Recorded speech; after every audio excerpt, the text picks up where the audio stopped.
Chhattisgarhi video देखने के लिए हमारे चैनल को सब्सक्राइब करें और दबाएं इस बेल आइकन को ताकि हमारे वीडियो के नोटिफिकेशन आपके पास पहुंचे सबसे पहले।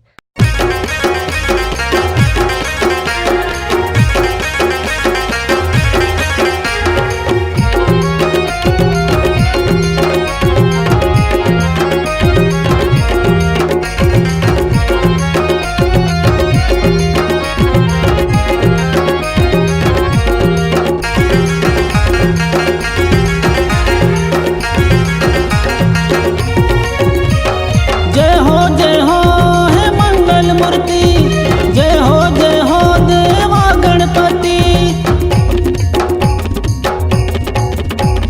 जय हो है मंगल मूर्ति, जय हो देवा गणपति।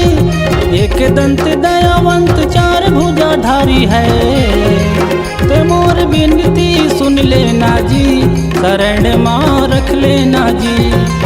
ते मोर विनती सुन लेना जी, शरण माँ रख लेना जी। जय हो है मंगल मूर्ति, जय हो देवा गणपति। एक दंत दयावंत चार भुजाधारी है, ते मोर विनती सुन लेना जी, शरण माँ रख लेना जी। ते मोर विनती सुन लेना जी, शरण माँ रख लेना जी।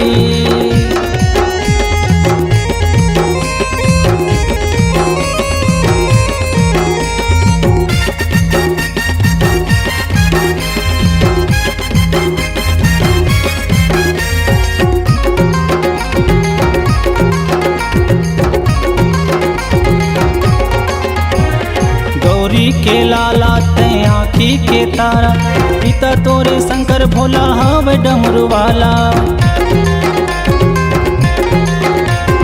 गौरी के लाला ते आँखी के तारा, पिता तोरे शंकर भोला हवे डमरू वाला। पिता तोरे शंकर भोला हवे डमरू वाला। जय हो है जागे बंदन, जय हो है गौरी नंदन।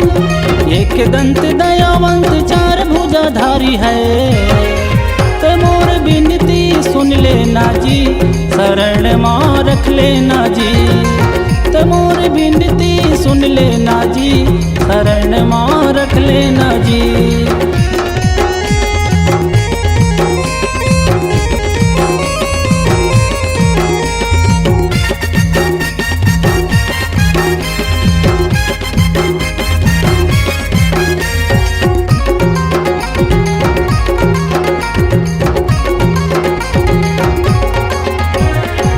देना सहारा ते विनती सुन हमारा, चारों दिशा गूंजे प्रभु तोरे जय जयकारा। दे देना सहारा ते विनती सुन हमारा, चारों दिशा गूंजे प्रभु तोरे जय जयकारा। चारों दिशा गूंजे प्रभु तोरे जय जयकारा। जय हो है मंगल मूर्ति, जय हो देवा गणपति। एक दंत दयावंत चार भुजाधारी है, ते मोर विनती सुन लेना जी, शरण माँ रख लेना जी। ते मोर विनती सुन लेना जी, शरण माँ रख लेना जी। जय हो है मंगल मूर्ति, जय हो देवा गणपति। एक दंत दयावंत चार भुजाधारी है, ते मोर विनती सुन लेना जी, शरण माँ रख लेना जी।